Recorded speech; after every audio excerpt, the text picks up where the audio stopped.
Bonjour! Maintenant qu'on a bien vu ce que sont les homonymes, on va se pencher sur un ni. C'est. Bon, ok, il y a une petite différence de prononciation, mais pas toujours selon la région et l'accent. C'est C''est, c'est un pronom démonstratif, ce ou ceci contracté, plus le verbe être conjugué au présent. Ça montre quelque chose, ça le désigne, ça le souligne, ça renforce sa présence dans la phrase. Par exemple, c'est comme ça, ceci est comme ça. C'est elle qui fait des vidéos de français sur YouTube. Cette personne fait des vidéos de français sur YouTube. La plupart du temps, c'est mon chien qui sort en premier. La plupart du temps, mon chien sort en premier et ensuite les chats. Lui, c'est le boss. Voici le boss.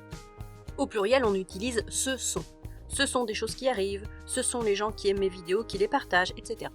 C''est, c'est le pronom personnel réfléchi, ce plus l'auxiliaire être conjugué au présent. Mais pourquoi ?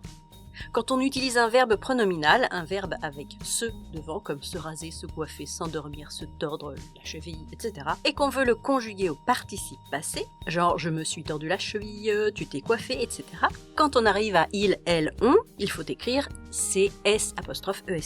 Il s'est rasé, elle s'est endormie, on s'est abonné. Et donc ça donne je me suis, tu t'es, il, elle, on s'est, nous, nous sommes, vous, vous êtes, il, elle, ce sont. Ce sont S-E, S-O-N-T. C''es, c'est un déterminant démonstratif pluriel. Ça montre plusieurs choses ou plusieurs personnes. Ces chaussures-là, celles-là, les chaussures que je te montre du doigt, ces hommes, ceux-là, ces hommes-là. Au singulier, on peut remplacer par ce, cette ou cette, ce téléphone, cette chaussure, cet homme. C''es, c'est un déterminant possessif, comme ça, son, mon, ta, mais pluriel. Ses chaussures, les siennes, ses chaussures à lui ou à elle. Au singulier, on peut le remplacer par sa ou son, sa chaussure, son ami, son ami.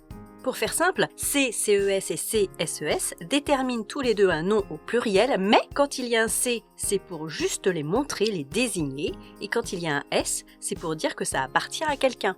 C'est, S-A-I-T et c'est, S-A-I-S, ce sont des formes du verbe savoir conjuguées au présent. On peut remplacer par être capable de, je sais nager, je suis capable de nager. Tu sais compter jusqu'à 50 000, tu es capable de compter jusqu'à 50 000. Il, elle, on sait reconnaître les champignons, il, elle, on est capable de reconnaître les champignons. Dans d'autres cas, on peut aussi remplacer par être au courant de ou connaître. Alors oui, ça fait beaucoup à retenir. En gros, avec un C, ça désigne, c'est toi qui regardes ces vidéos-là. Avec un S, ça implique plutôt une appartenance. Il sait lui-même acheter ses chaussures.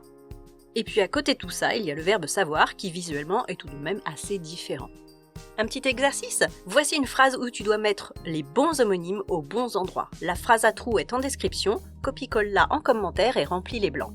Si ces vidéos sur le français te plaisent, tu sais ce que tu as à faire ? C'est facile.